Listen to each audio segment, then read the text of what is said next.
Hola a todas y a todos, soy Arnau Vendrell, cofundador y director del departamento de CRO en eSocial Web, una agencia de marketing especializada en toda la parte de adquisición y conversión de usuarios, y cofundador y director de producto de Grower, un software de inteligencia artificial aplicada al PR y al link building. Es un placer poder estar hoy aquí y contaros un poco cómo yo veo el CRO con la inteligencia artificial. Así que sin más dilación, vamos a ello.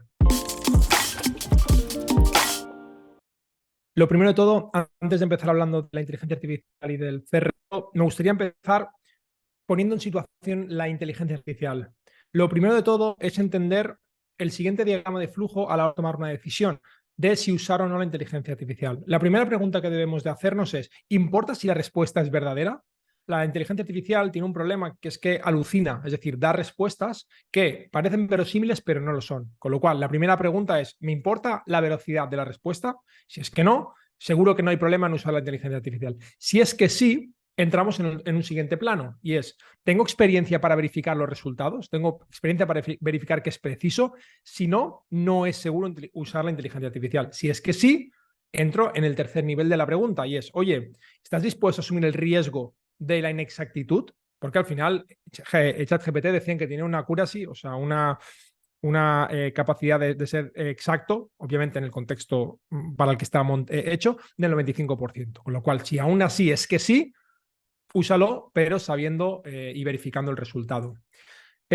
Nassim Taleb, quien acuñó la palabra del antifrágil, el skin in the game, el cisne negro, una eminencia en el mundo de la estadística también, hizo una publicación hace poco que creo que resume muy bien lo que la gente no entiende de la IA o sobre todo de ChatGPT. Y decía, hay algo que no estamos entendiendo de ChatGPT. Nos impresiona, pero solo si no tenemos conocimiento del dominio. Exactamente lo que esperaríamos de una escuela de periodismo. En la vida real le preguntas al experto y al especialista que te enseñe cosas y no al periodista. Eso es un poco lo mismo. Es decir, realmente tenemos que entender que nuestra posición en la IA o con la IA es que es una herramienta más. No puede estar por encima de tu capa de conocimiento. Si está fuera de allí, es cuando realmente tú no deberías estar usándola para aportar un grado de veracidad al trabajo. Todo esto ahora lo contextualizaría al CRO. ¿Qué posición coge la IA? Hay un estudio muy interesante de Nielsen que básicamente hacían una prueba con varios directivos y estudiaban qué parte podía optimizar más. Si la parte inicial del brainstorming, la parte del drafting, es decir, la parte de lo que será el heavy lifting, ¿no? Digamos, toda la parte más asociada a la estructuración, al contenido, a la parte más gruesa, o a la parte de refinamiento, que sería la parte, digamos, amarilla. Lo que se dio cuenta es que era capaz de mejorar hasta un 59% la productividad, especialmente en el draft, es decir, en toda la estructura macro. Y eso tiene todo el sentido del mundo. Me ayudas en el brainstorming, me das ideas, contraideas, eso es bueno, me ayudas a montar todo un esqueleto, una estructura base, pero en cuanto al refinamiento, no hay apenas mejora, como podemos ver aquí. Veis que hay un acortamiento, pero es mínimo, porque donde mejora es en esta parte de aquí, y aquí es muy buena. Entonces, ¿qué tenemos que entender de la IA? Tenemos que entender que también tiene sesgos. No cualquier modelo vale para todo. El ejemplo de GPT-3, que era un modelo que lanzó OpenAI a principios de año, decía que había trabajado con 181.000 billones americanos, o sea, 1.000 millones, 181.000 millones de palabras inglesas frente a 190 millones de palabras chinas. O sea, claramente no es un modelo entrenado para el contexto chino, es un modelo entrenado para el contexto anglosajón. Y eso es importante, porque volvemos un poco a lo mismo. ¿Cuán seguro estás del uso, no? Si vas a trabajar en el contexto chino, probablemente no sea tu modelo. ¿Qué pasa en el mundo de la IA? Todo el mundo GPT, ChatGPT, OpenAI, pero la realidad es que hay mucho más, ¿vale? Entonces hay, y dejo esta herramienta que me gusta mucho, que es para intentar comparar, es un que se llama Chatarena, que es para intentar trabajar con diferentes modelos que haces una misma pregunta y empiezas a ver cómo diferentes modelos generan una respuesta. Yo le hice una pregunta, eres un diseñador de producto, estás trabajando con varios usuarios para identificar las mayores oportunidades de mejora, genera 5 preguntas cualitativas para la extracción valiosa de la información.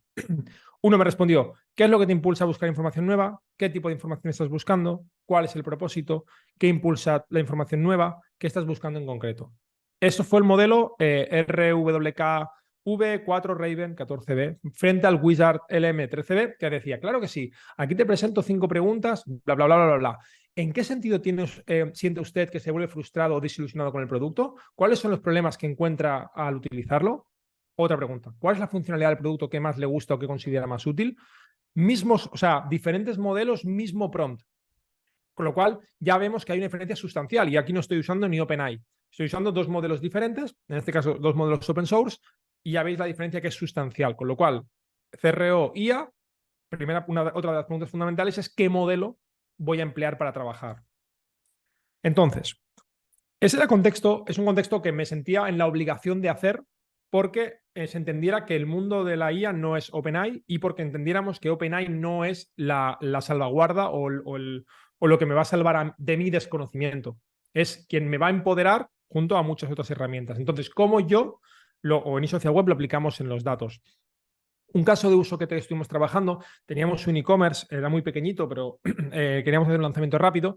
Entonces, lo que teníamos era una estructura de SEO por la que venía encorsetada el menú, digamos, el menú principal de la web, y unos productos que había que reclasificar. Entonces teníamos un CSV de menú que se nos venía dado, se nos había dado, un CSV de productos, donde había nombre del producto y descripción, y luego un tipo de negocio. Era de qué iba este e-commerce. Entonces lo que montamos es un Google Colab, que básicamente lo que hacía era, en este caso era una tienda de deportes, clasificaba todos los productos según las categorías de SEO, bueno, o SEO y CRO, pero las categorías del menú principal.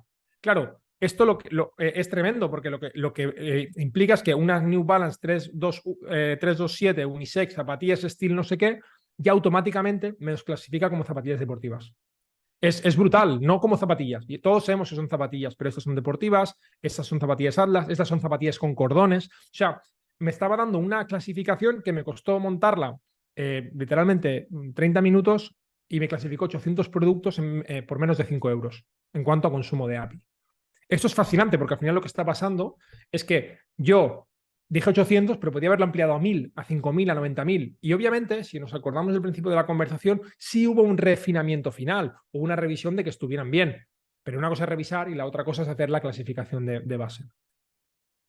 Otro ejemplo que hemos empleado nosotros que nos ha venido muy bien en cuanto a análisis de datos. Si estamos a día de hoy a 22 de junio, el 1 de julio es el sunset de Google Analytics 4 y Google está empujando ya hacia todo el tema de BigQuery. Entonces, ¿qué tiene de bueno BigQuery?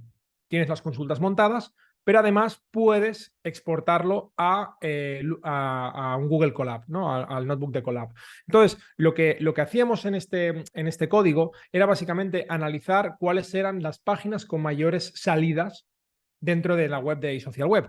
Y básicamente lo que nos dábamos cuenta era, pues mira, que las páginas que tenían mayores salidas, obviamente pueden ser por muchos motivos, eso ya sabemos que la salida no significa que la web no cumple la intención de búsqueda, eran todas estas.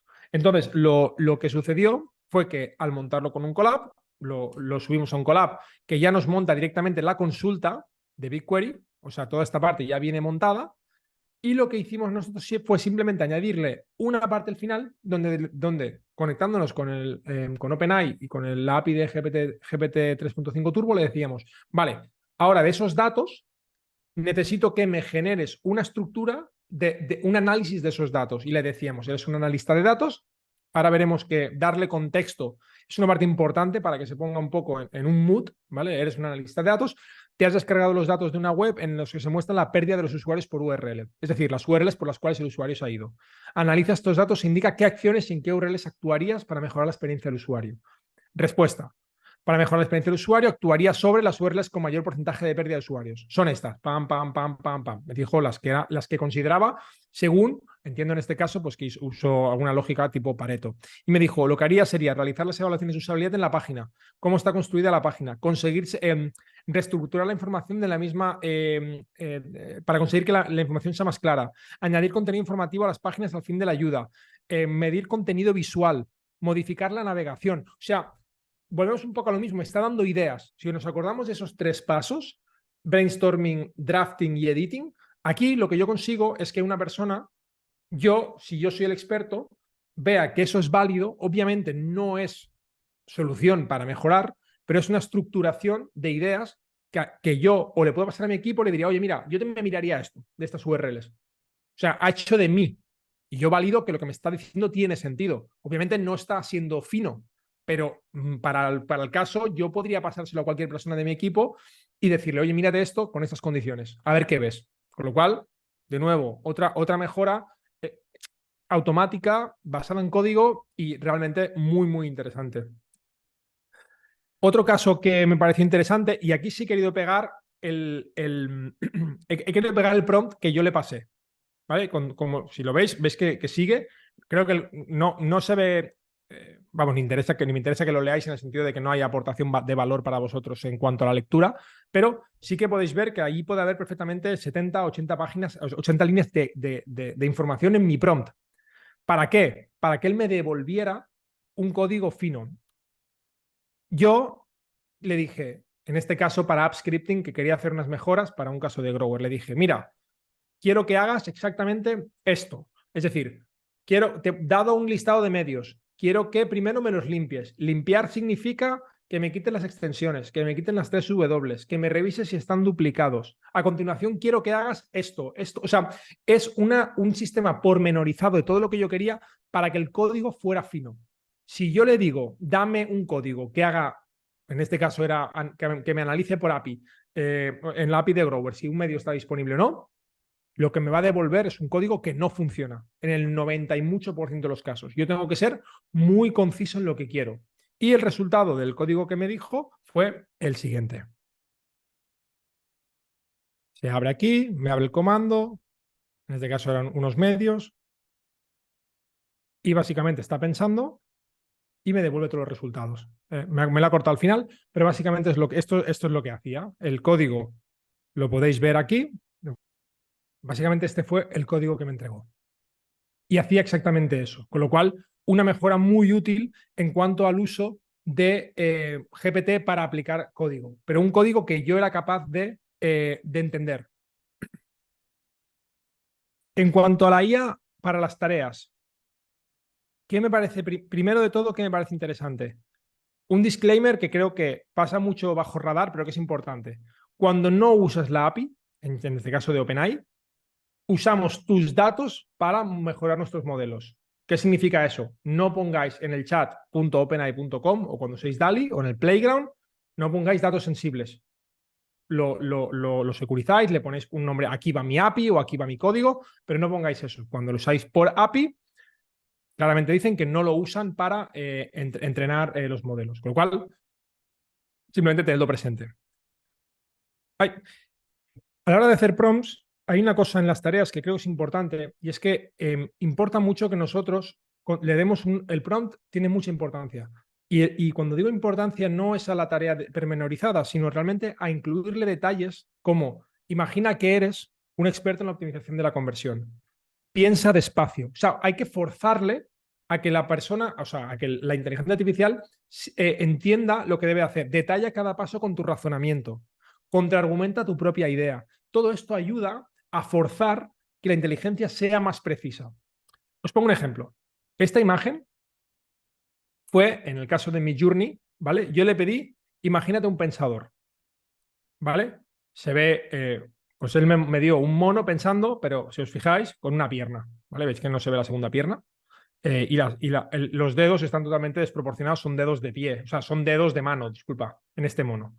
Yo entonces usé Pou, que tiene un bot de Midjourney, y le dije, sé más preciso, dame un prompt específico para imaginar un pensador. Y este fue el resultado. Ahora, el prompt es este.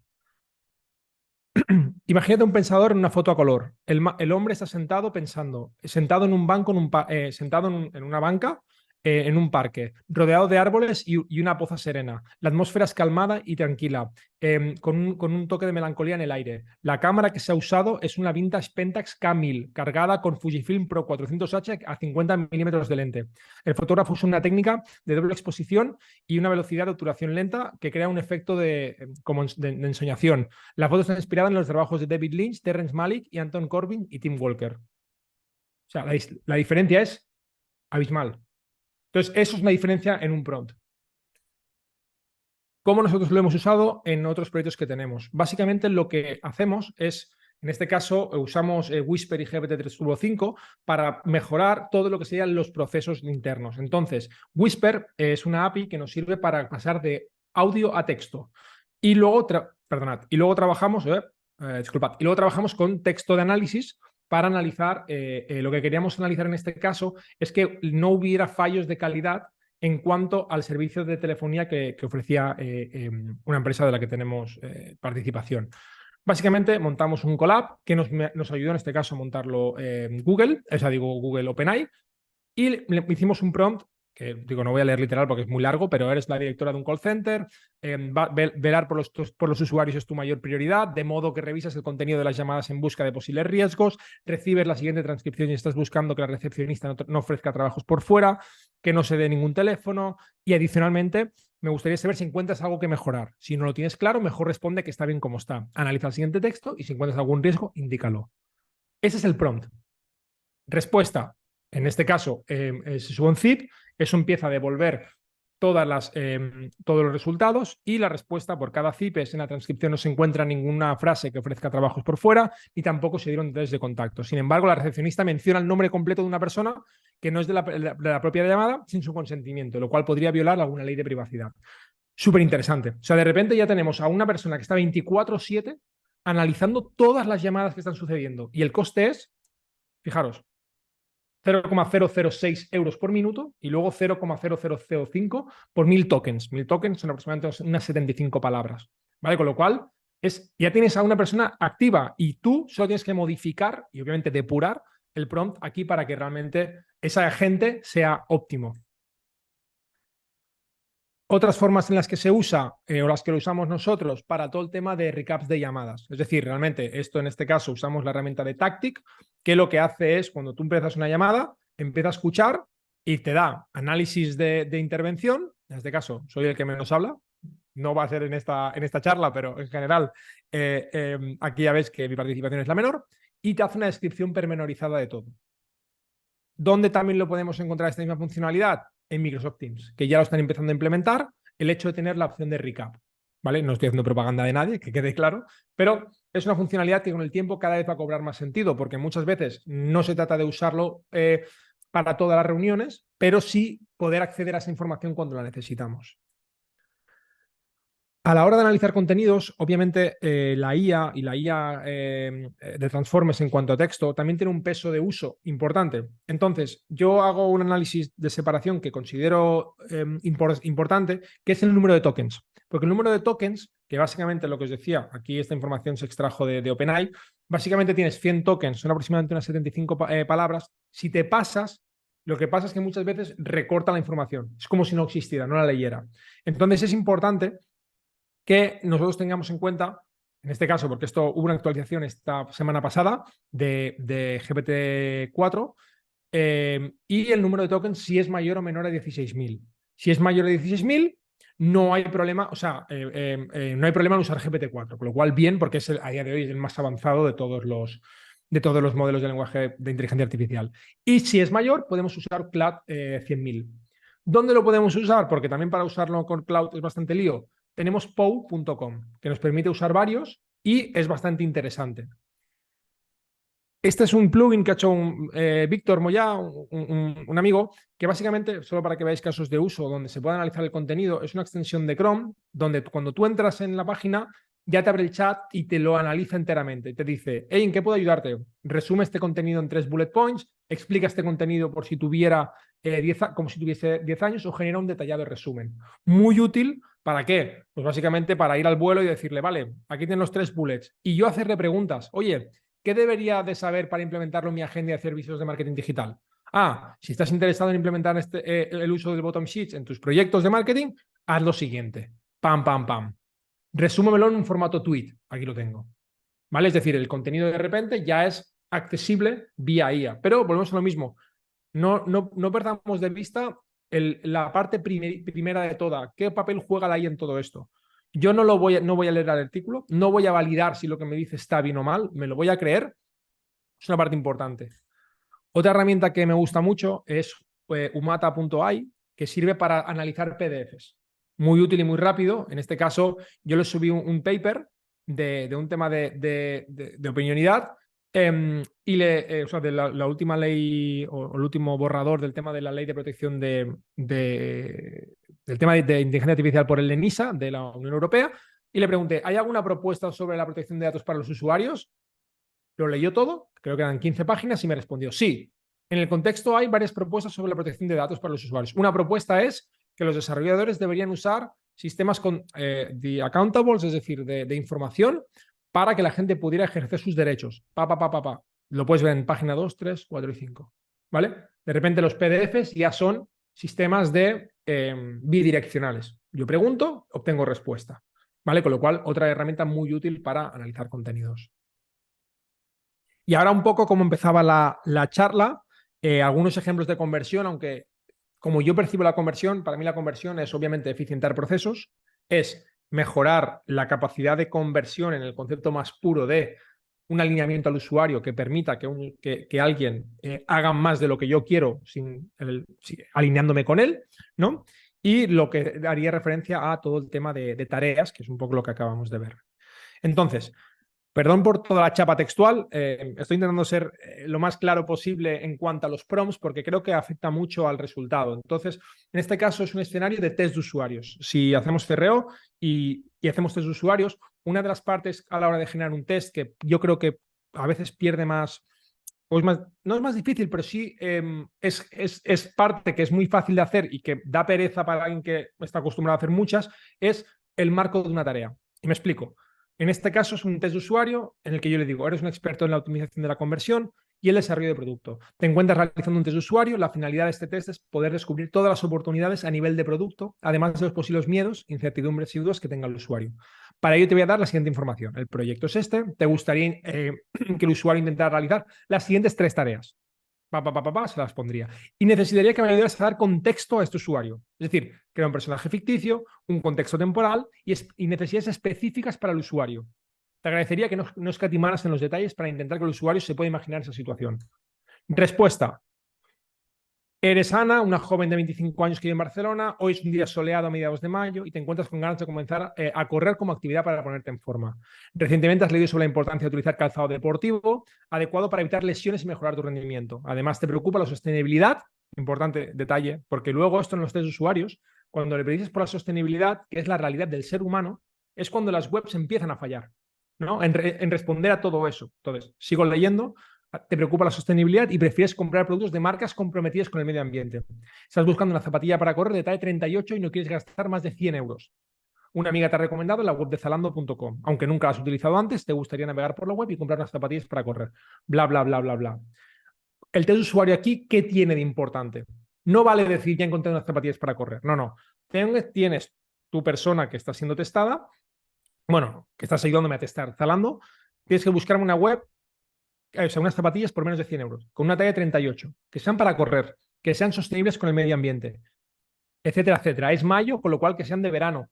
Hay un montón de requisitos implícitos en este test y es muy correcto porque es del ser humano lo que terminará buscando, con lo cual muy útil para darnos ese contexto de utilidad que obviamente luego tú puedes terminar de pulir. Otra forma de mejorar la conversión, en este caso de forma personal, es usar POW.com y crearte tu propio chat.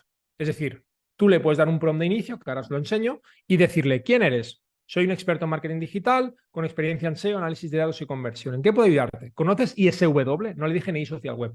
Claro, conozco a iSocial Web. Son una agencia digital de ta. ¿Necesitas ayuda en alguno de esos campos? Sí. Genial, estaré encantado de ayudarte. Ponme en contacto con ellos y me da la respuesta a conectarme. O lo puedo convertir, ese mismo chat, lo puedo convertir en un analista SEO. El tráfico de esta web ha caído. ¿Qué acciones ves que deberíamos implementar?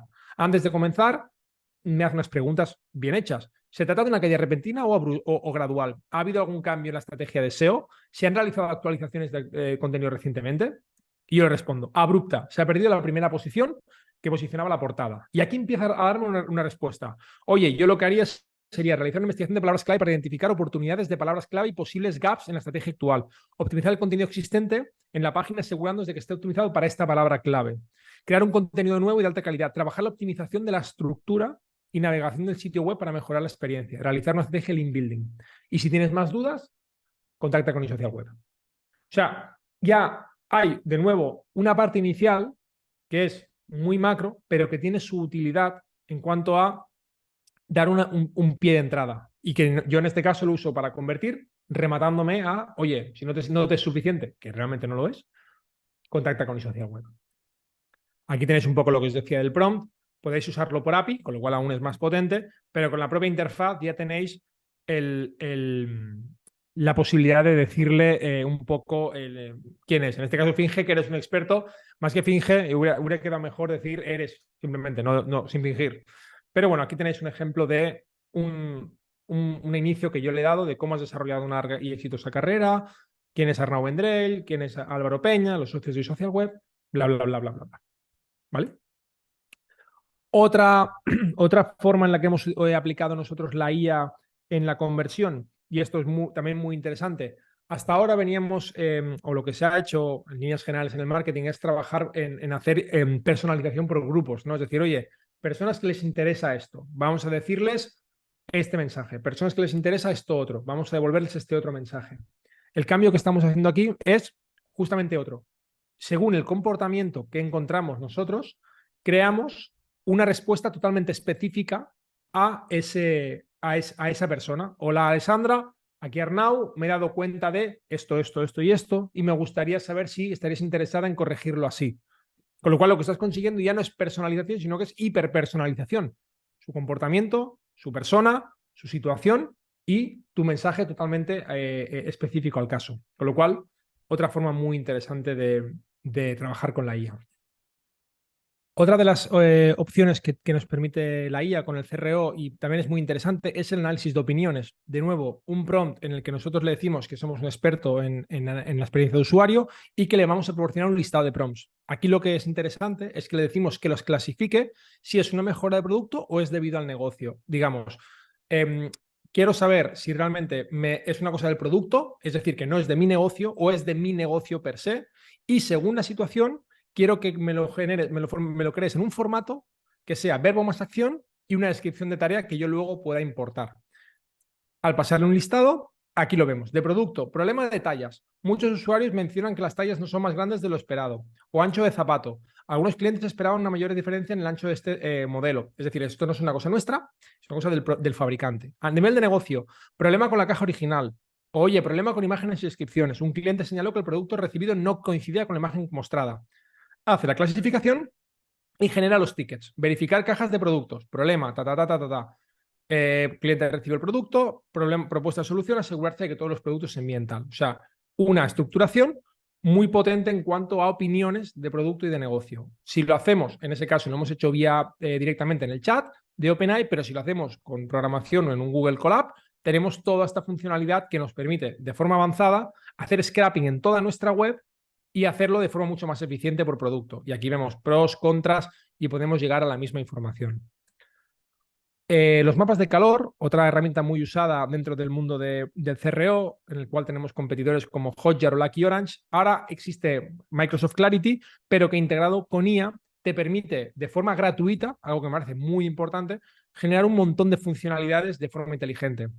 Panel de métricas, que lo hace automáticamente, o sea, solamente con integrarlo ya te da información sobre cómo están funcionando, sesiones, páginas por sesión, clics continuos, grabaciones, y aquí hay una parte súper chula que es el análisis de las grabaciones. El usuario llegó a tal sitio buscando una empresa, el usuario mostró interés en solicitar un presupuesto, el usuario no completó el formulario, sino que hizo clic en el botón de contacto. O sea, sin yo hacer nada, inteligentemente ya me está haciendo la grabación y me está haciendo el análisis. Lo mismo para los mapas de calor, o sea, los mapas térmicos, tanto en clics como en scroll. Y luego, disculpad, y luego está la parte última que me la estaba saltando, que sería esta parte de aquí, pequeñita, disculpad, que hacía referencia a los mapas térmicos de scroll. Con lo cual, herramienta gratuita, muy potente y que pone en riesgo otras empresas como Hotjar o Lucky Orange. Eso sería un poco todo lo que vemos en cuanto al CRO. El CRO, como os decía, para mí aplica no solamente a las tareas, sino que aplica también al usuario y a los procesos, con lo cual entenderlo en esa macro de trabajo es la que nos permite que el CRO y la inteligencia artificial aplicada tenga una cantidad de usos enormes, pero nos tenemos que encontrar con esos casos de negocio. La IA aplicada en el caso del diseño, por ejemplo. Aquí, una casa muy interesante, por ejemplo, en el caso de rediseñar una nueva web, lo que le pedimos es que nos defina una paleta de colores que cumpla con los contrastes de AA y AAA de la WGAC, que son un poco el estándar casi ISO de contrastes de colores, ¿no? Entonces, básicamente lo que le decimos es que nos crea una paleta considerando eso, de color principal, secundario, fondo, texto y de acento, y que nos genere una URL que luego podamos clicarla para ver cómo queda esa paleta. Con lo cual, fijaros, pasa la respuesta que nos da es esta, nos genera enlace y este es el enlace, el clic a donde nos lleva. Con lo cual, podemos generar un montón de oportunidades y decirle, oye, mira, en vez de hacerme una, genérame 5 opciones para que yo pueda verlas donde cada una ya genera ese contraste. En un segundo hemos conseguido pasar los estándares de la VCAG, antes he dicho la WGAC, es WCAG, que los colores estén tematizados al negocio, oye, que realmente sea para una web de dentistas o para una web legal y con un enlace directo a su visualización, con lo cual, agilidad. Otra lógica interesante, esto no es perfecto, pero creo que genera una oportunidad en cuanto al análisis de productos, o sea, al diseño de interfaces, como primeras aproximaciones muy interesantes. En este caso, yo imaginé que Nike me pedía que rediseñase su página de las Nike Air Max. Entonces, 10 propuestas rápidas en cuanto a idea, lentas en cuanto al prompt. Esta sería una versión inicial, pero yo empecé a tematizarlas. Oye, si volviéramos a los orígenes, ¿cómo sería una página de las Nike Air Max? Esta, obviamente ya veis que hay detalles que no encajan. Esto no encaja, aquí hay el brazo es raro, pero el flow completo sí me lo está dando, ¿vale? Parece una web más estilo soviético, más vieja. O sea, es chulo, ¿vale? Si le pidiera un modelo underground, mirad qué zapatillas, ¿vale? Obviamente aquí hay errores, esto no lo coge, las letras, esto no lo coge, pero fijaros el flow que está dando esta página. El modelo militar, yo creo que aquí cuando publiqué esto en Twitter hubo gente que dijo, estas me las compraría, este modelo, y fijaros la calidad del modelo, la interfaz, el polvo. Si hiciéramos un homenaje a Dalí, por ejemplo, unas Nike Air Max estilo Dalí, ¿cómo podrían quedar? Si hiciera una colaboración con Brad Pitt, obviamente a Brad Pitt lo han puesto un poquito más mayor, pero bueno, fijaros qué modelo nuevo de Nike Air Max, cómo se ve Dalí, Brad Pitt, disculpad, que se entiende, es verdad que no es él al 100%, pero se le entiende. Unas para el verano, la arena, la playa, el modelo del el atardecer, o sea, muy interesante. Si hiciera una colaboración con Tiffany's, ¿cómo quedaría? El lujo, el visual de una caja de zapatos, mucho más estético con el selector aquí. Si hiciéramos ingeniería de una zapatilla, ¿cómo lo podríamos mostrar? ¿Vale? Una web más en formato ingenieril. Fijaros qué juego de colores con el verde, el blanco y esos tonos de verde. Si hiciéramos la versión más elegante, ¿cómo podría quedar? ¿Vale? La zapatilla, el traje. O sea, esto es, literalmente yo tardé en hacer esto 2 horas. 10 propuestas para yo decirle a un cliente, ¿qué te parece Nike? ¿Con cuál te quedas? Y a partir de aquí trabajar. Otra idea interesante que nos sirve, en este caso Trace Journey, que es bastante interesante, funciona vía Discord, pero nos permite que las imágenes, en vez de tener que usar páginas de pago como Remove BIG y demás, nos permite, por ejemplo, vectorizar la imagen, quitarle el fondo, ya veis cómo lo quita, es bastante acertado, y luego además generar tags, que eso es muy útil para un e-commerce, sobre el producto. Pero fijaros que la tag no es solamente reloj, es Pocket Watch, Still Life, Roman Numeral, ¿veis los números? Que bueno, realmente aquí se equivocan, los números creo que no son romanos, porque son números. Pero fijaros, por ejemplo, que dice white vale, sí, bueno, background no me valdría, pero Watch, Clock, Pocket, Still Life, Roman Numeral. Ya veis que hace una clasificación no óptima, pero vale, en este caso, pues la imagen quizá no es la mejor, pero bueno, ya ves que hay opciones en cuanto sobre todo el uso que yo le doy para mí es el quitado de fondos, que es bastante rápido. Un ejemplo de página que me parece interesante y volvemos un poco al uso de que los prompts estén finos. Esto yo, si le pidiera a la web de Tesla que me creara una portada, esa es una imagen que me genera. Hasta aquí parece que está bien, Pero si usamos Poe, como decíamos, y el bot de Midjourney, lo que podemos generar es un prompt mucho más fino. Y fijaros qué diferencia entre esto y esto. El prompt es esto. ¿Vale? Ya lo veis, o sea, incluso trabajos de John Ive, Dieter Rams, movimiento Bauhaus, o sea, hay un montón de información, pero menos la resolución de los acantilados, o sea, es una mejora muy grande, ¿vale? Con lo cual, no os creéis, los prompts tienen un uso muy, muy importante y no, o sea, y es importante ser finos en cuanto a esa descripción. Luego también, esto obviamente está en una situación muy primigenia, pero con el tiempo nos va a permitir hacer vídeos comerciales con modelos de inteligencia artificial. En este caso es el proyecto de DID. Y fijaros, yo le pedí a SEMrush, es una fantástica herramienta de SEO que te ayuda y le di aquí y que me generara el texto por IA. ¿Qué le quedas? Elegí el nombre español y una voz de Elvira. Y el resultado es el siguiente.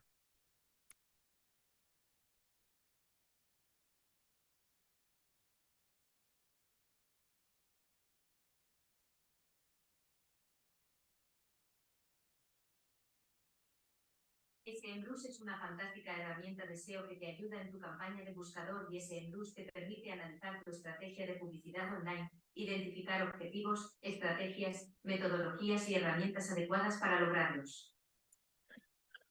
Obviamente no es perfecto, se ve, pero ¿qué es interesante sobre lo que estábamos viendo? Lo primero de todo que se ve que es interesante es que lo que hemos cogido, yo le di solamente el inicio y me construyó el completo. Y luego me generó un modelo que obviamente tiene sus mejoras, pero está bien y esto lleva prácticamente 4 meses en el mercado, con lo cual imaginaros en un año.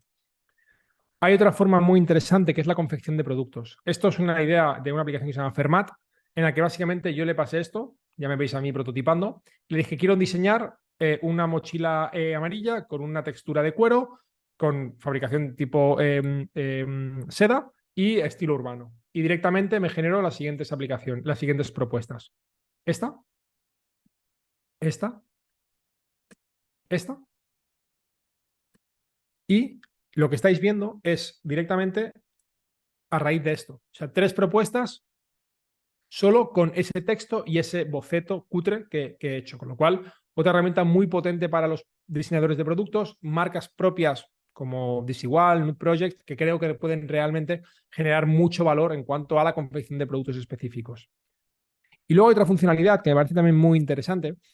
Esto también es primigenio, aún está en desarrollo, pero el eye tracking, es decir, la opción de medirlo, de medir dónde el ojo apunta, a día de hoy era un servicio que iba entre 15.000 y 50.000 euros, ¿vale? Poder hacer un test de este tipo. Lo que está pasando es que ahora mismo tenemos sistemas como Toby, que este de aquí, que nos permite medir el ojo y programándolo con ChatGPT, poder hacer respuestas sobre eso. En este caso que hay aquí, lo que le dice es, oye, ¿qué es esto? ¿Qué hay dentro? Es el Museo de Young, con una colección de arte americano del siglo XVII, en el presente día. O sea, solo con ver la imagen, que es lo que yo estaba mirando, esto es la respuesta que me da. ¿Cuándo está abierto? Y me responde que está abierto los martes al sábado y de 9:30 a 15, o sea, a 5:15. Esto en su caso lo aplicó para que las imágenes le dieran respuesta, pero nosotros lo podemos aplicar para que las imágenes nos digan qué es lo que estamos viendo y el tiempo de fijación solo con una herramienta como la de Toby. Entonces, al final hay que entender que la IA es eficiencia a todos los niveles. Siempre y cuando nosotros sepamos lo que queremos hacer, es eficiente. Si no lo sabemos, no nos va a valer para nada. Luego, ayuda al heavy lifting, ya lo hemos visto, o sea, ayuda a desarrollar toda esa parte bestia de genérame un escenario para un usuario, créame una plantilla o créame las primeras 100 páginas de un libro que yo luego necesito refinar. O sea, realmente todo esto es capaz de hacerlo. Es creativo, ya hemos visto ejemplos de creatividad. O sea, pseudo, porque nosotros tenemos que darle mucho para que sea muy creativo. O sea, si queremos que simplemente invente, eso es fácil. Lo que queremos es creatividad fina. Y realmente es persistente. Es decir, que eso es otra cosa que el ser humano, en líneas generales, le cuesta. Oye, eres un bot que analizas las llamadas de un call center y quiero que estés activo 24/7, detectando cualquier opción, o sea, cualquier riesgo, cualquier problema, y va a estar activo a un coste ínfimo. Con lo cual, lo importante es que la IA tiene una utilidad enorme, pero no está por encima de tu conocimiento experto. Entonces, en ese punto, es importante que veas cuáles son los casos de uso en los que tú realmente puedes aplicar la IA. No donde la IA es útil, sino a ti, donde te ayudaría a ser mejor. Muchas gracias a todas y a todos. Espero haberos podido aportar cómo yo en mi día a día haciendo procesos de mejora de optimización, conversión, desarrollo de operaciones y productos, lo aplico. Y espero que a vosotros os sirva y nada, mucha IA. Gracias.